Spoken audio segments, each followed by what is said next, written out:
Hello, this is Vicki Davis with the Cool Cat Teacher Talk Show, where we talk to classroom teachers and educators around the world about what matters now in the classroom. Today, we're talking about how to engage students in learning. Ever wondered how remarkable teaching happens? Find out right now at Cool Cat Teacher Talk with award-winning teacher Vicki Davis. Get insights from top educators, tech tips, and inspiration to elevate your teaching. First, let's talk to Dr. Jenny Nash, Head of Education Impact for LEGO Education, a researcher who worked with the State of Engagement Report that shares research behind student engagement from episode 863 of the 10-Minute Teacher Podcast.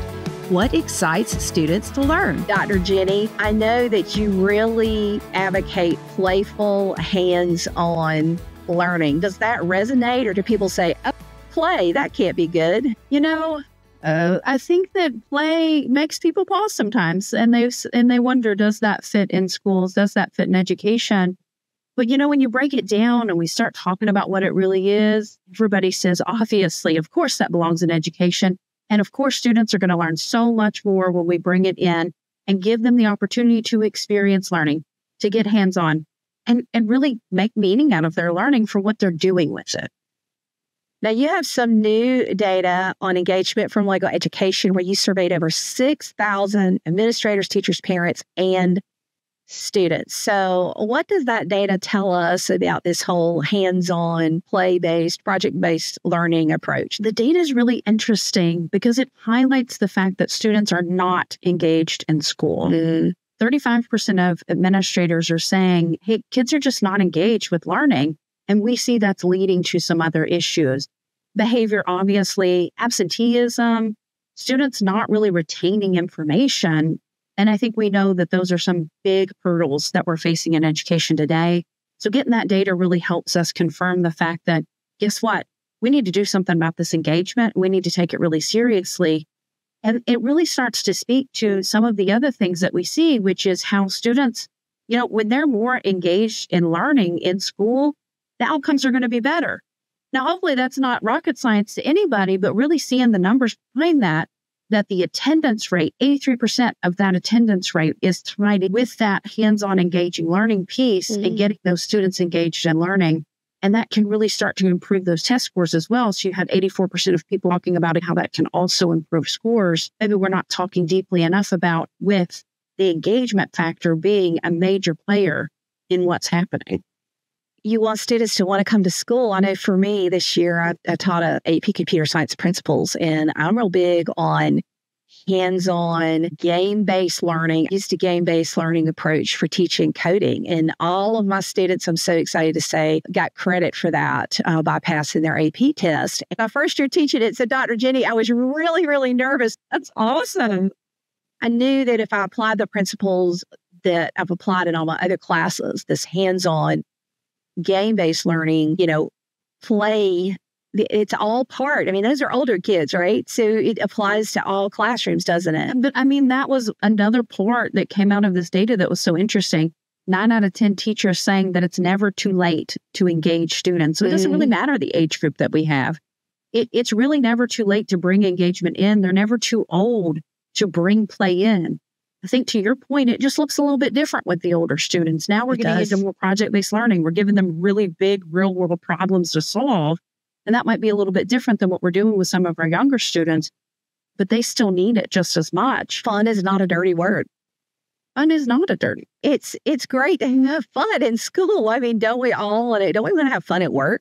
Don't we want to have fun at home? Not that it's like, we have to be careful with that word fun, because I can't always promise entertainment, Hollywood style experience. But there's something meaningful about learning that is fun when you have accomplished something. But I think meaningful, right? Such an important word in what you just said. And we really talk at LEGO Education about play being purposeful play. You can't just come into the classroom and say, I'm going to make everything fun. You've got to be really intentional about the things we need to teach, the outcomes we want to see for our students. What is the knowledge they need to have? What are the skills that they need to have for the future? What is the future we're trying to develop them and get them ready for? With that, how can we be really purposeful about how we bring out those tenets of play? Curiosity, letting them fail and find, meaning in it, letting them struggle a little bit with ideas. And I think all of those tenets of play can come in and bring it and make it joyful and fun to learn without it just being about, I have to bring something in that's fun. That's not really the only criteria. Yeah, and you can have kids highly engaged in something that's totally unrelated to your standards, too. I like that you used the word purposeful. Right. We do have to have a purpose, and great teachers are artists, and they can weave play and purpose together in beautiful ways. Absolutely. And what a beautiful description, because I think it is weaving that together. We talk about engagement, and it's thinking about, if I walk into a classroom and I see students are active, they must be engaged. But are they engaged in the actual learning? If we hear students talking, they must be collaborating. What a great collaborative system that's happening. But are they talking about the learning? And I think within that engagement, there is that fact that we need to be thoughtful about making sure it's purposeful. It's getting to those end results we see. And we can bring students' interest in as a result, right? That's engaging. We bring our interest in. Students taking some ownership, that's engaging. That pulls them in. Being able to make sure that they are active in their learning, but it's putting all of those things together and really being thoughtful about kind of what is the end result I want to see, and how do I architect and weave that together to make it so that students are going to get to that purpose, that outcome, but in that way that's going to allow them to be playful, to be collaborative, to maybe iterate on their learning. And just being really thoughtful about how we pull all of that back together, that I think is what makes it purposeful and intentional.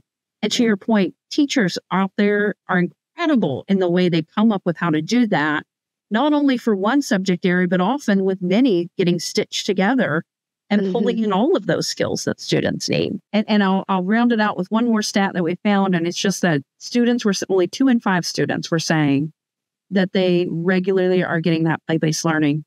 This report is going to show that they want the play-based learning. It shows that teachers really believe in it and see the value in it. So I think the pep talk is, take that to heart and don't be afraid to find those small ways to bring it in. It can be that you see where somebody's struggling, you bring it in. It can be a challenge to your students. It can be something as small as, what are you curious about? Let's investigate it together. There's so many ways to bring it in. There's no wrong way to bring it in. It can only have an impact on your students. So first, if we want to improve student engagement, we have to value it. In your school or home, are students excited to learn? Are they excited to come to class and ready to engage with the content? If not, let's take steps to improve student engagement. Now, before you just say, oh, play won't get them ready for the real world, I'd like to share what the research shows about the importance of play in raising children to be successful in uncertain times.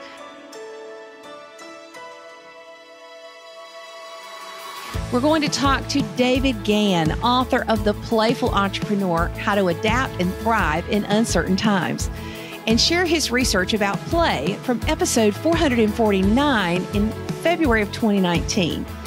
Interestingly, as I was preparing for the show, since I recorded this interview with him, David is now the chair of the UK Atomic Energy Authority.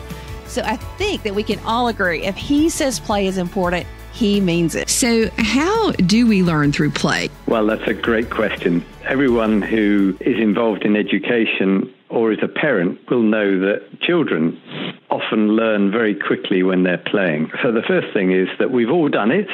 We've all been children. We've all learned the hard way through playing and learning what hurts and what doesn't. I think, unfortunately, in most parts of the world, our education system then starts to structure life in a way that play takes place in the playground and other stuff takes place in the classroom. And so our book is really about how we can mix the two back together again, because the natural disposition in one form of learning is to learn by playing. Sure. So how do we put it back together? What does that look like?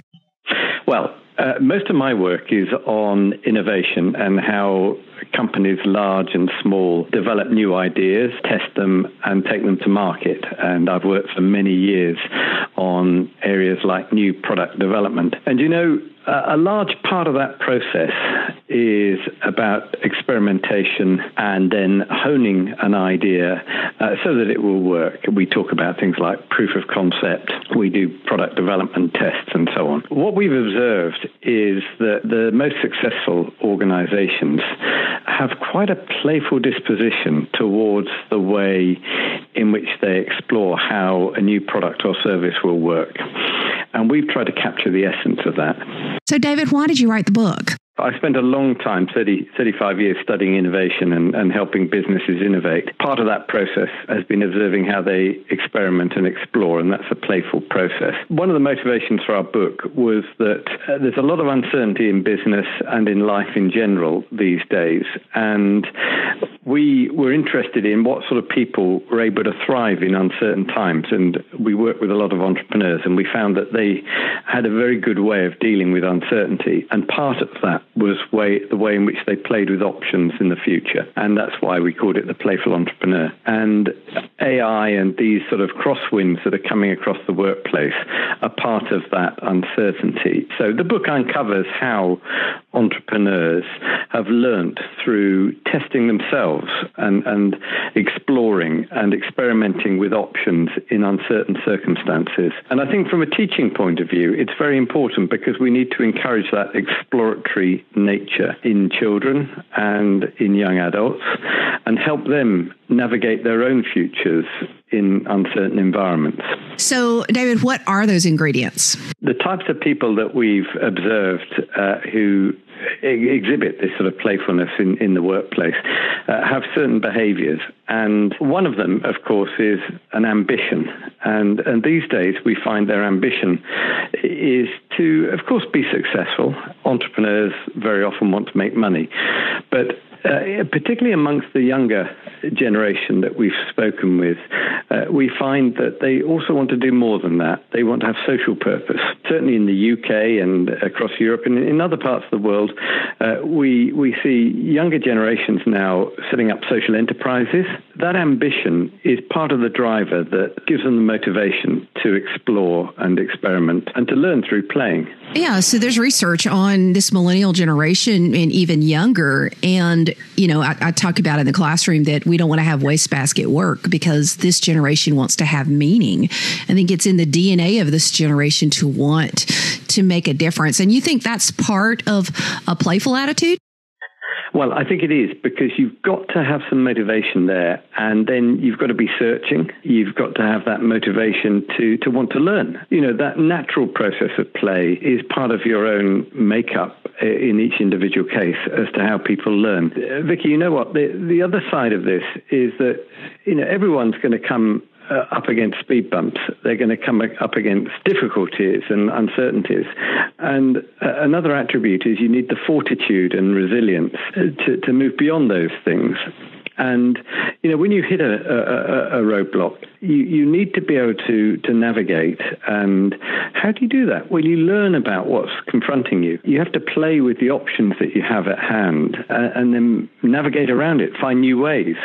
That's the essence of being an innovator, actually. And all of those little feedback loops that happen are part of the learning process and part of how in your mind's eye, you're playing with options and solutions. So two things go hand in hand: having ambition to do something great and having the fortitude to get through the things that come across your path that try and stop you doing it.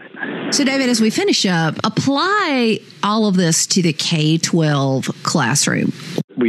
One thing's absolutely certain, that our children and young adults of today are phenomenally smart at adopting and being on the front foot with new technology. And so as teachers, if we're not with them on that, they're going to be one step ahead anyway.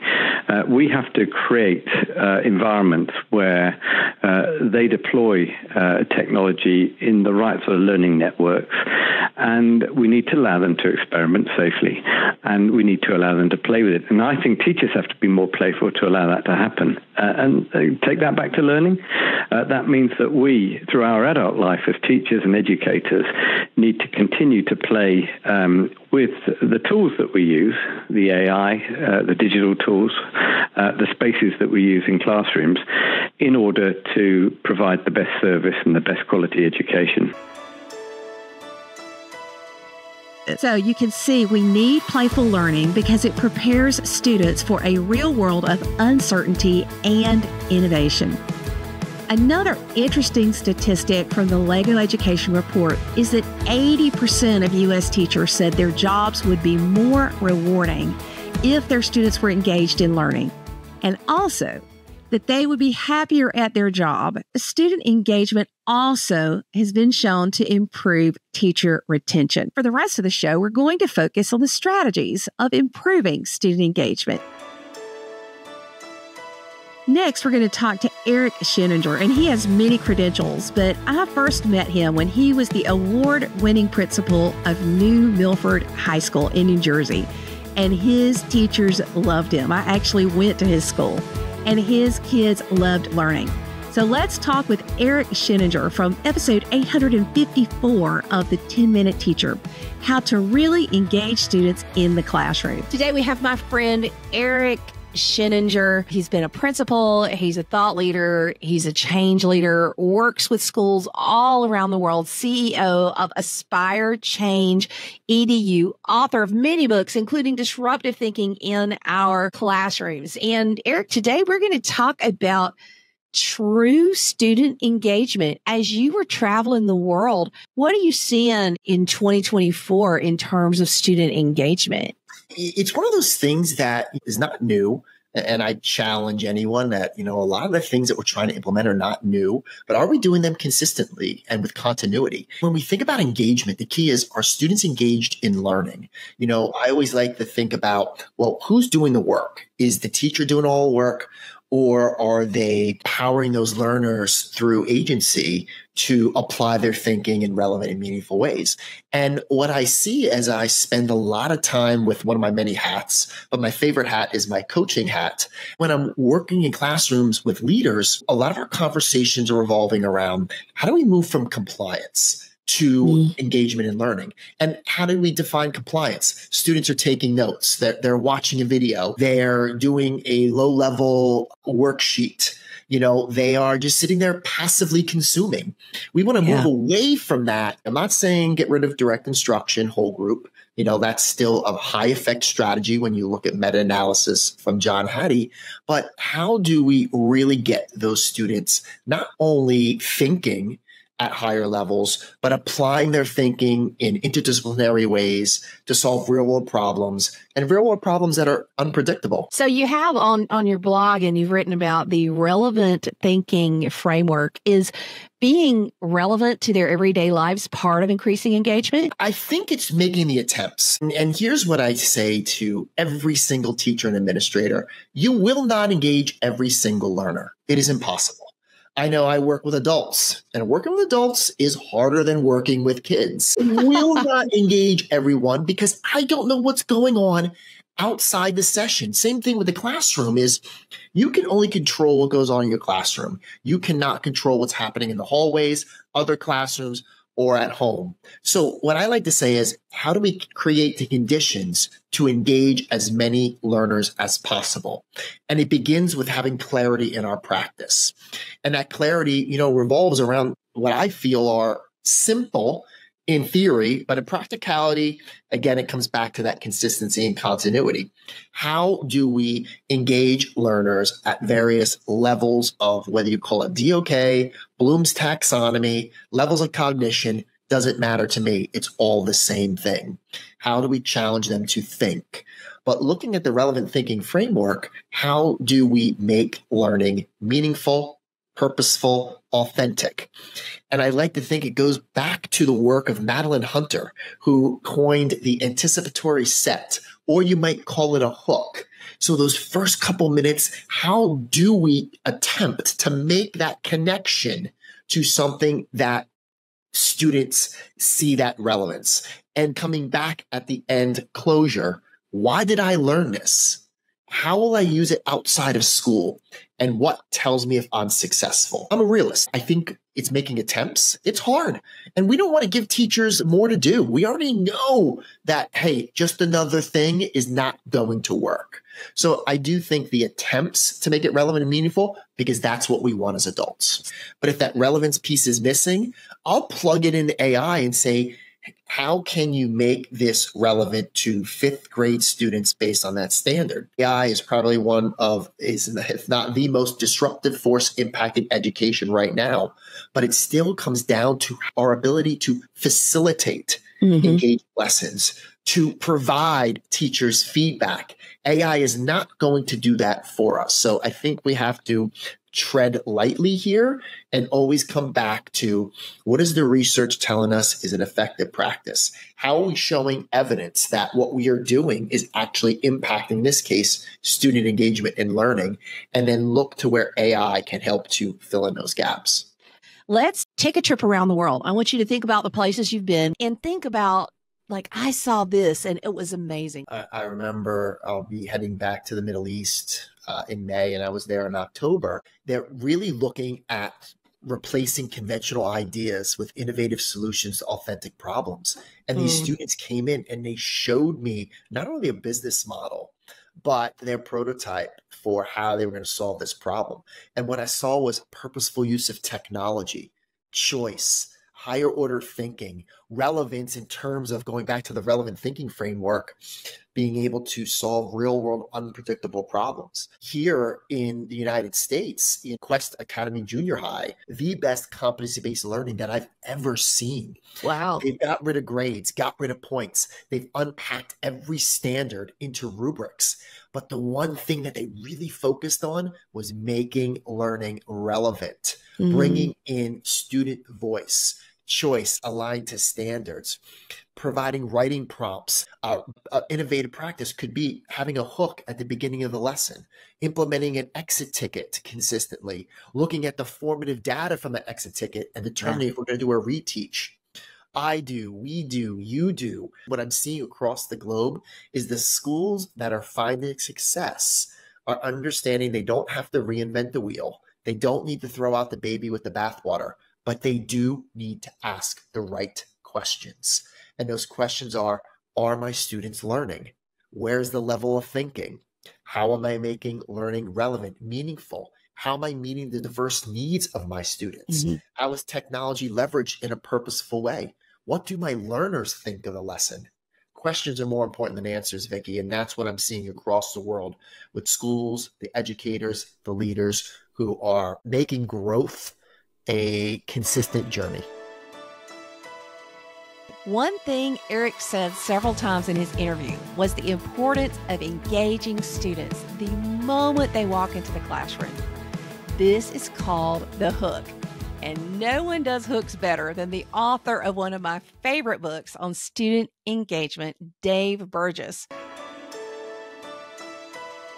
He has authored Teach Like a Pirate. This is taken from episode 17 of the 10-Minute Teacher podcast. So, Dave, what motivated you to try something different in your classroom to engage your students? You know, I wanted to be a reprieve from the monotony of the traditional educational system, not a contributing factor. And I think there's kids in our school systems that are bored and feel school isn't relevant for them. And I felt that way sometimes as a student myself. And I vowed when I went into teaching that I was never going to have a class where kids felt that way. And so that was one of the things that motivated me to try some new and innovative ideas. Okay, Dave, so what is the craziest thing you ever did to engage your students in a lesson? That's a tough question, Biggie. I've done some pretty crazy stuff. Yeah, you have.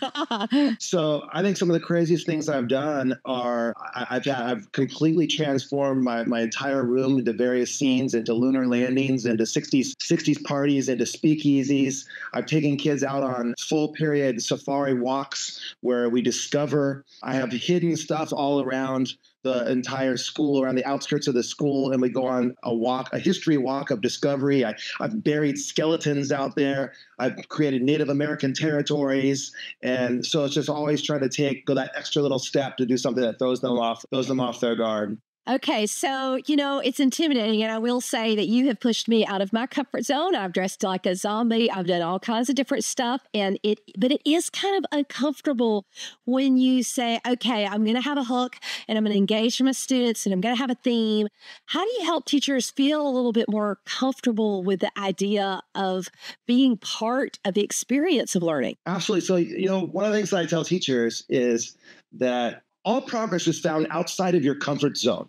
So if you're never uncomfortable as an educator, then you're not growing. You're not getting as good as you possibly can. So it's okay to feel uncomfortable. And it's okay when it doesn't go right and when you fall on your face. And that's part of life. And that's when we get a chance, that wonderful chance to model for students that growth mindset, that idea that it's okay to fail. And you know what? I'm going to come back tomorrow and I'm going to try something new again. And so when we always think that our lessons have to go perfect, I think we do a disservice not only to ourselves because we don't push the edge, but we do a disservice to our students too, because it's incredible for them to get to see us in that role model position fail and see how we react to that and see that we just see it as feedback. Everything that happens in a classroom is feedback. It's not failure. Don't personalize it. Don't beat yourself up about it. Don't beat kids up about it. Everything that happens in the classroom is feedback. They're providing us the real-time gift of feedback in order to help us improve and hone our craft. I'll admit this. I've done dress up. I've done some crazy stuff. But if I know I'm being observed, I just back off a little bit. And a lot of us have pop-ins and walk-ins. And if I ever had a pop-in when I was doing something wild and crazy, I might feel a little uncomfortable. So I have a strange answer for this one that sometimes makes teachers uncomfortable. And I think that the answer is that you should be observed more often. And that if you only have an administrator in your room in that rare instance when they just pop in and they're doing your evaluation, then you're at risk of having something taken out of context in just a small little snippet. So I think the answer is to invite them in more often. Get them into your room when you're doing amazing lessons, when you know you have stuff that's going to be a home run. Get them in there so they see you teaching under all kinds of different circumstances and being successful, and have educational conversations with your administrators as well and talk about the pedagogy that's behind some of these ideas. And when you open up that dialogue and when they get to see you more often, then when they do happen to come in and see something that's a little outside the norm for them and they might be uncomfortable with, they get to see it in the context of a much larger picture. Well, you're speaking from experience, aren't you, Dave? Absolutely. I've had some administrators come in at some very odd times. And give us an example. Well, so I have a famous example that I use in the workshop where I pull a burnt bra out of a bag. And I've had an administrator walk in with me holding a burnt bra, dangling Victoria's Secret bra in front of my class.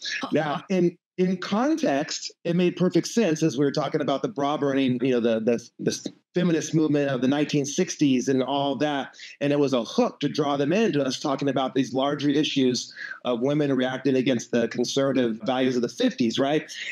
But out of context, it was certainly a pretty awkward thing. And so that's why it's important to have administrators in your room more often to be able to justify and know some of the pedagogy behind the stuff that you're doing and stuff that you're trying with kids. Yeah, it can be so challenging. Okay, so Dave, give teachers your 30-second pep talk about really trying to engage their kids. It does not matter what you say if nobody's listening. It always comes back to engagement, to hooking those students in to what you're doing.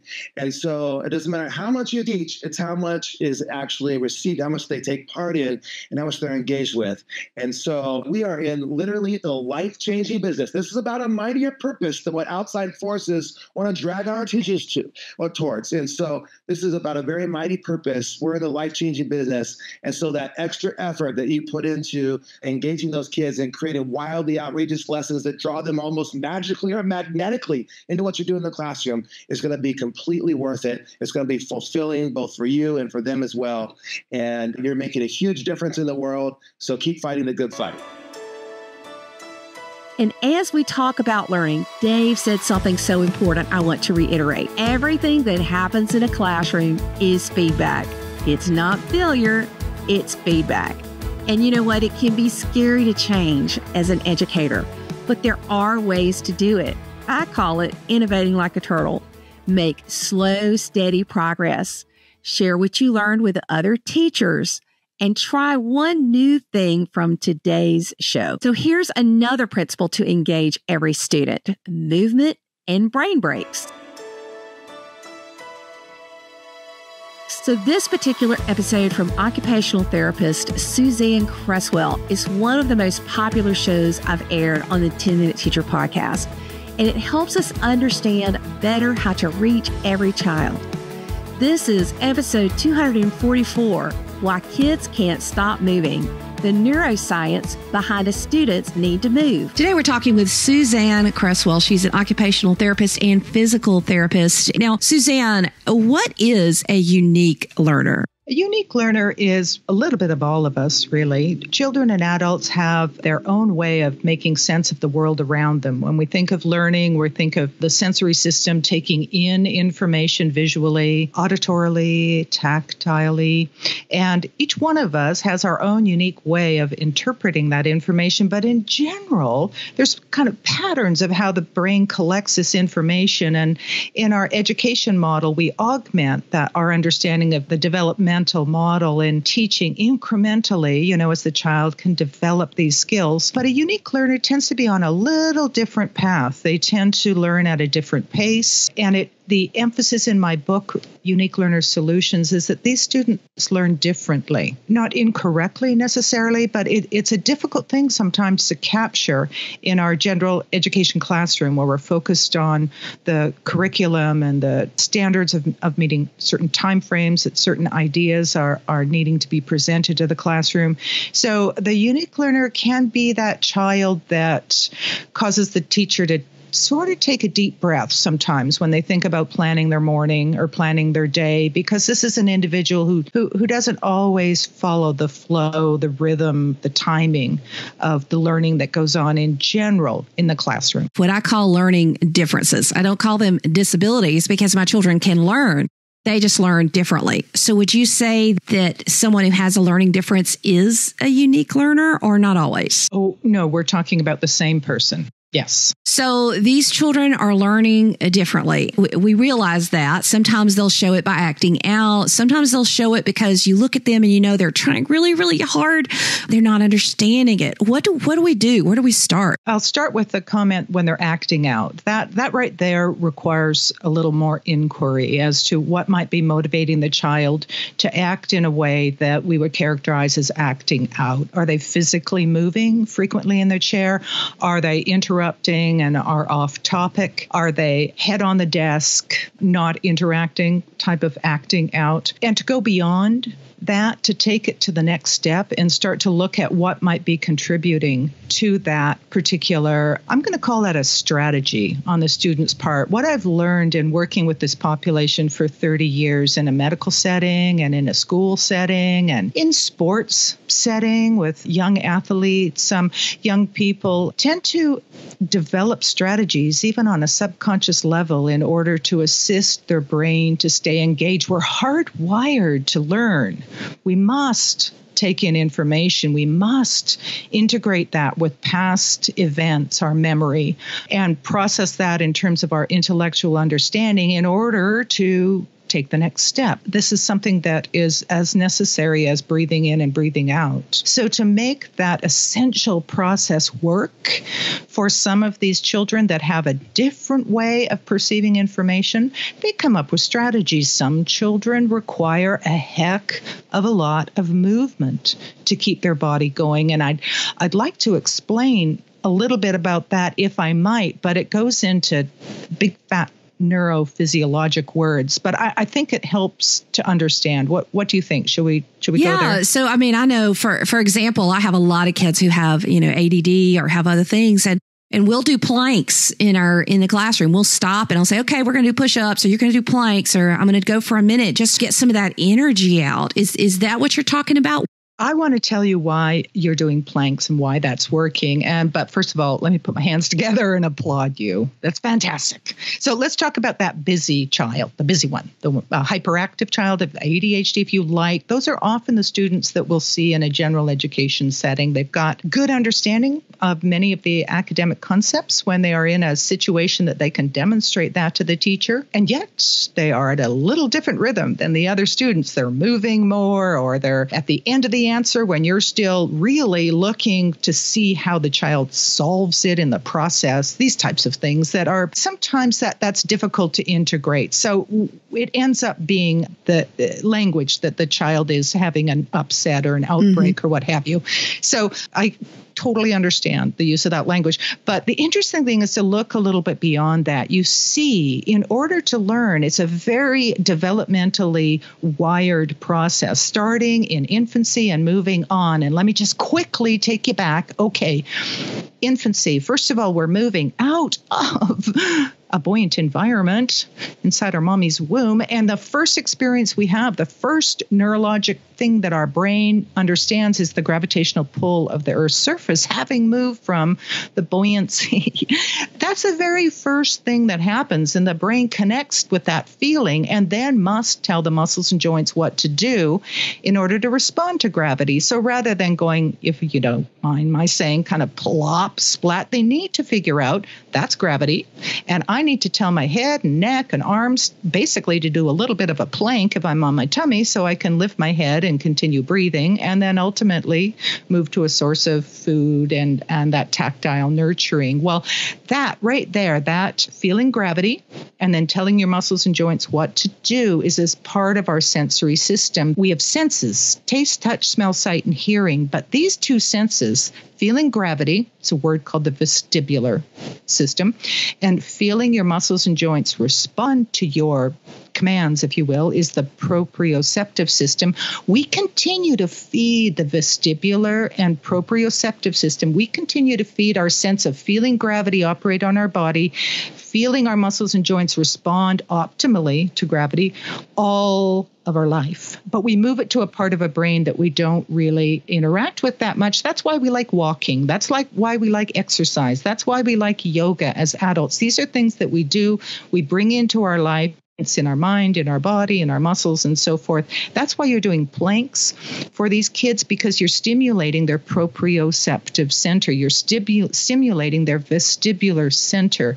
And the children that require movement, that are moving in the class at a different rhythm, different rate, and moving at all when the other children are sitting still, this is a child that needs to interact with the vestibular center and the proprioceptive center in order to keep the brain charged for learning. And understanding that, then we can create a safe way for that child to be able to function in a social classroom environment. If they need movement, then we provide them with perhaps a seat pan cushion that's slightly inflated so that they can move, and yet they're physically within their seat so they're not interrupting others. Some classrooms will obtain the yoga ball, the therapy ball, and find a collar for it so it doesn't roll anywhere, and the student then will sit on the ball. And of course, if you're sitting on a round chair, a round surface, your brain is continually interacting with the gravitational pull of the Earth's surface and your body's ability to respond to those movements. And that continually feeds the brain and keeps the brain active in order for learning. And, this is so related to even flexible seating, isn't it?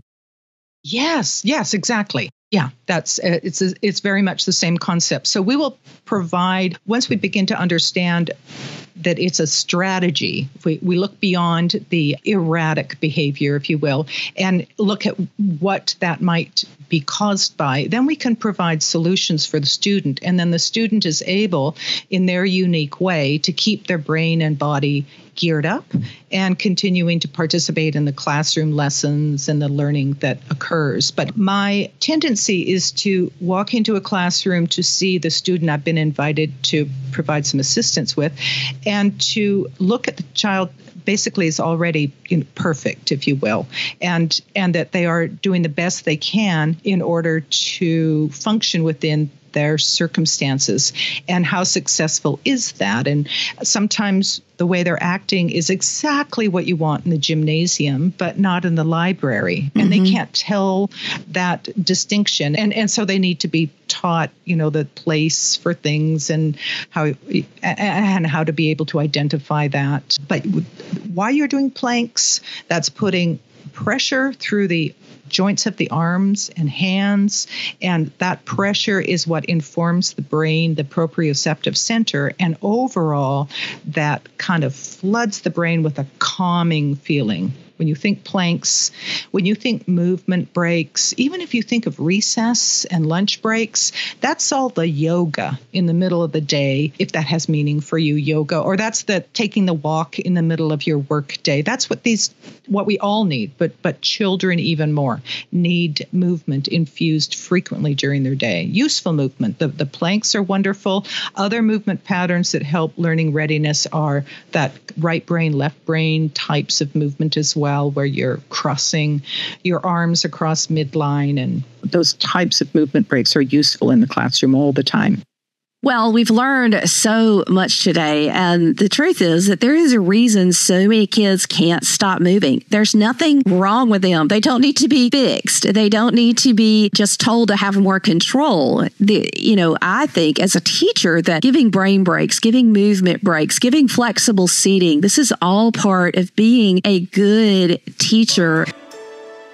Now, I want to quote my mom here because she was one of the greatest teachers that I've ever known. Mom always said, remember, Vicki, when you accommodate for a child who learns differently, you're actually helping everyone in your classroom because everyone learns differently. And my sister Susan has always reminded me that up to 1/3 of gifted kids actually learn differently. So just because children don't have an IEP or a diagnosis does not mean they won't benefit from movement and flexible seating. They absolutely will benefit. Movement is important for every age and every stage, and you and I need it too, teachers. Now, I could hear some educators saying, but Vicki, you don't understand. We have kids who are behind here. Our classrooms need to be tougher, stricter places, and not these fun, engaging classrooms you're talking about. Well, maybe none of the educators are saying that, but I've heard it said before. We do need to help our students get caught up, and we need to bridge the gaps. But let's admit it, what is more boring than hearing something yet again that you have learned for the last several years, but the teacher is reteaching it because some kids are behind? We need to learn how to handle that aspect of student engagement with something called acceleration research.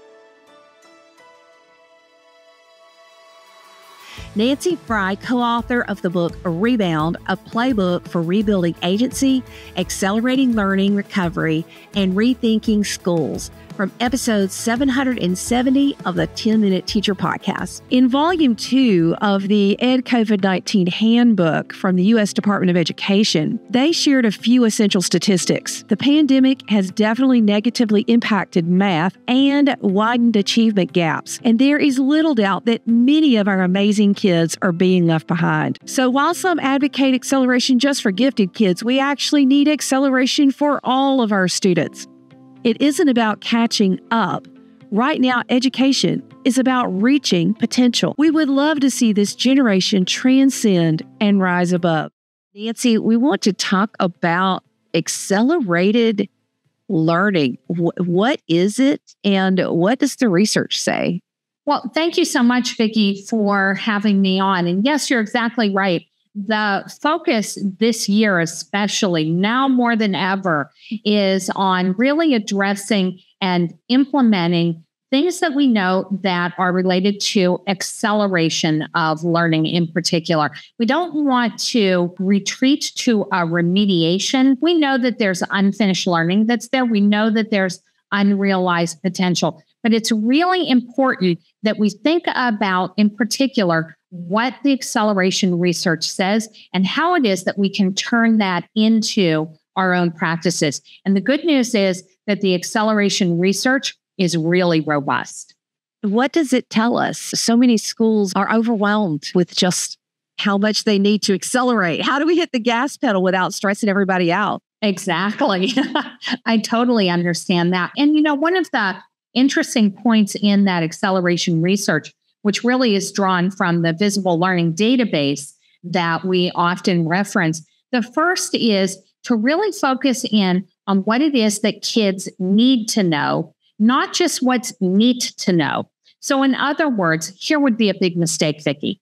A big mistake would be for a third grade teacher to say, oh, well, these students that are coming in, surely they have not mastered second grade content, So I guess I need to spend the first quarter reteaching second grade. No, no, no. Take a look at what your third grade unit of instruction is that's coming up and identify what are those skills and concepts that students are going to need right now in order to access that. Assess based on that, where are my students at? Reteach the items that they need and move forward. We want to make sure that students are accessing that standards-based learning that is so important. We're not going to be able to move forward if we're just kicking the can down the road and teaching last year's content. Does that make sense? It does. But, I've had teachers say, what do I do if I can't start on page 1? Because they didn't get all the way through the book last year. So let me share an easy example, Cole, that I utilize and that Doug utilizes. Let's say I'm a science teacher. My unit of instruction that's coming up is around volcanoes. I have a 2-week unit that's coming up. That's a part of my 7th grade science content. Now, the first thing that I need to do is to do a little of that initial assessment work. A few days before I start that unit of instruction, I give all of the students an ABC chart, a vocabulary chart, and I invite them to write down A's and B's and so on, what kinds of terms you would expect to hear in a volcano unit. That actually gives me some really good feedback before I've ever even started my instruction about what it is that students already know. If I see a lot of students that are saying, I expect to hear about magma, I expect to hear about lava, then guess what? I don't need to teach all of that. I then engage in that unit of instruction about halfway through, redistribute those ABC charts and say to them again, go ahead and add on to there terms that you associate with learning about volcanoes. And now I look and I get some formative assessment for myself. Am I seeing that students are adding things like rim of fire because I know that I've taught that, and they're adding things like ash and so on. I finish teaching my unit. I redistribute that same ABC chart one more time, and I ask them to finish that up, add more terms that you believe are associated with that. And then guess what? That's your study sheet, because that's what it is that's going to be on the competency on the end of unit exam that we'll be doing next week. What do you do when you have some students who are extremely prepared and ready for the unit, and you have other students who don't know anything? Do the students who already know all of that content have to sit there and listen to you reteach? What a great question, Vicki. I appreciate that. And for those students who already know much of the content, you employ those students in order to be able to support those who have some gaps in their learning. As I noted earlier, identifying who are those students that are missing some things. Now I'm going to do some heterogeneous grouping with students, and I'm going to deploy those students that are quite knowledgeable already from time to time to serve as peer tutors. The evidence on peer tutors is this, that the true value of peer tutors is to the person who's doing the tutoring. Because when you get an opportunity to be able to reteach somebody else something, it solidifies what it is that you know. It's a win-win situation. So that's a way to accelerate peer tutoring? That's one of the ways, yes. And I think it's really important to say that when we're talking about acceleration, we're not talking about pinning all of our hopes on one approach and one approach only. I'll add a third one to that. The evidence on acceleration is that when students have learning goals, it speeds up the rate of their learning. Taking one success criteria for the day or for the lesson and turning that into a goal and into a self-assessment speeds up the rate of learning, and it allows students to be able to monitor their own progress. The evidence on goal setting versus not having learning goals is extensive, and another key to being able to accelerate learning. Wow. So helping students set learning goals, is that something you do as part of the beginning of a unit? How do you go about doing that? You might be doing it at the beginning of the unit. I often do it on a daily basis. So articulating, first of all, what's our success criteria for today? What does success look like? And then based on that, what do you already know about this topic? Or what do you think is going to be easy or hard about this topic? I might be doing something like that at the beginning of the lesson. As we come to the close of that lesson, I go back to that success criteria again, and I ask them to look at their self-assessment. Was your self-assessment that you did at the beginning of this lesson accurate? Are there things that you still don't know? Because that's going to give me, as an exit ticket, some great information about what it is I need to do tomorrow. How about this whole social emotional learning aspect? You have a student who comes into class and you can tell that they are emotionally traumatized by the circumstances that they find themselves in or been in. How does that weigh into acceleration research? I think that, again, it's kind of a multi-pronged approach. First of all, I think it's really important to be able to acknowledge that for students who are experiencing trauma, that we need as teachers to immediately turn to the experts that we have available. Are we, for example, making sure that a counselor or a social worker is connected with that student? But let's set that to the side for a moment and talk about classroom practice. For so many students, it's their confidence right now that is really undermining their ability to be able to progress. We've got kids who have a damaged relationship with learning, and they're not quite sure that they can actually learn the things that are happening in your classroom. Some ways to be able to build confidence include, as I noted earlier, setting some goals together, encouraging that kind of self-assessment. Take a look back on what it was that you thought was hard, what might be hard, and what might be easy to do. How did you do? Were your predictions correct or not?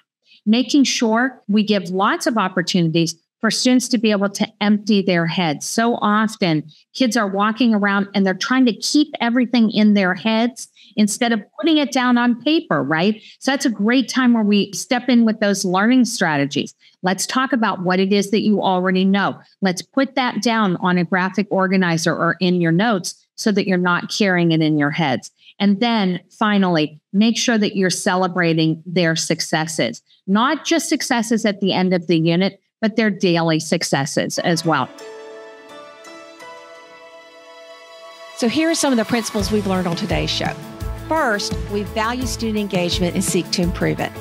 Second, we empower teachers to hook students into learning with exciting activities and themes. Third, we use everything in our classroom as feedback, and we innovate like a turtle to try new things to better engage our students.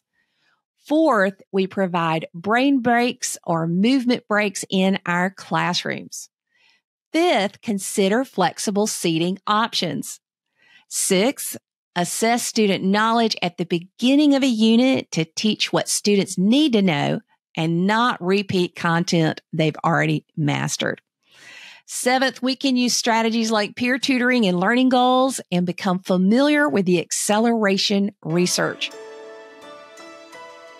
I want you to get inspired by Alabama State Teacher of the Year 2018-2019. She was also recognized for raising the AP scores of minority students, Zest Simmons, on episode 626 of the 10-Minute Teacher Podcast. So you've been teaching now almost for 21 years. If you could go back in time and talk to Zest Simmons on the first day of teaching, as a first-year teacher, what would you say to yourself to help you fall in love with teaching faster? I think first thing I'd say is sit down. It's going to be okay.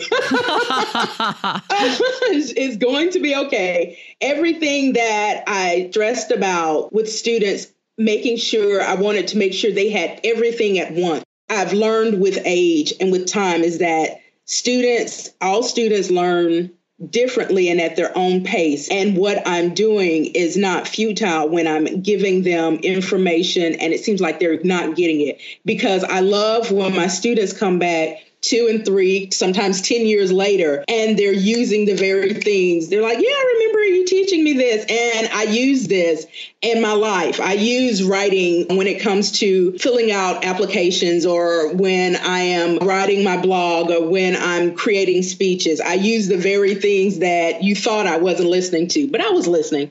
So those type things I would definitely tell the younger me when I would kind of get frustrated and I think that, oh, my students are not listening. Yeah, they're listening. They're listening.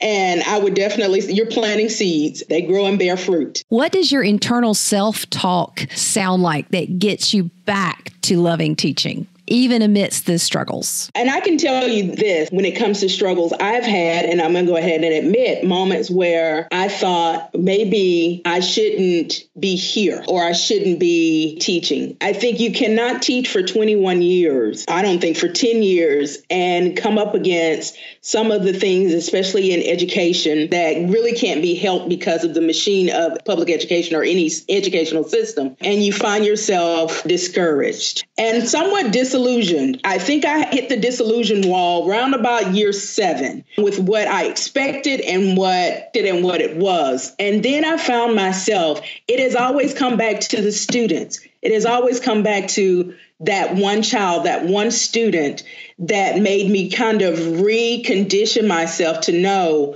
that is the reason. No matter what policy, no matter what initiative, no matter what punitive whatever that comes across the board, even no matter what trend, no matter what technology, no matter what comes across or what gets taken away, there are still children. Every child that shows up, they're coming to learn because their education may be their only way. And so I regroup, I come back, and it allows me, hitting that wall also allows me to come back creative and find new ways to adjust and reach that child. So my self-talk, to go back to the question, my self-talk, to be fearless and stay focused, that it's not about immediate, I feel should be, but allowing what is there to be, whatever it is, and then responding to it with all my ability, all my talent, all my skill, so that it benefit the kids that come in and the kids that need it. Because, we can get out of education, but these kids can't.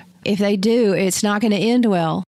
They cannot. And it is the one thing that they have. Oh, it's amazing the hunger that a lot of students have because that we have a teacher shortage.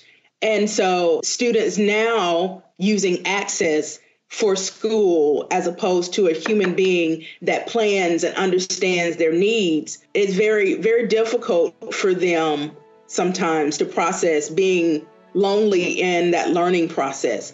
And so that's why I show up, because I want to be there for them. Teaching is tough, but teaching is worth it. Remember that our classrooms today are the present we give tomorrow. So fellow teachers, student engagement is something that we all aim and strive for. I work for it every day in my classroom. And none of us are perfect. I have those days where I go home and on the drive, I'm thinking, wow, that didn't work. But you know what? I'm reminded after today that I'm going to listen to that as feedback. So I want you to think about something that's happened in your classroom that you want to improve. Also, though, think about what worked and how you can do more of that. And sit down at the lunch table or at break this week and have a conversation with fellow teachers about what's really engaging their students. And if you're struggling or frustrated, remember Zest Simmons today and why you're doing this. The kids need us. They need us to be excited about teaching so they can be excited about learning. Stay in the loop. Visit coolcatteacher.com for the latest tips and trends. See you later, educators. The show notes for this episode will be at coolcatteacher.com/talk engagement.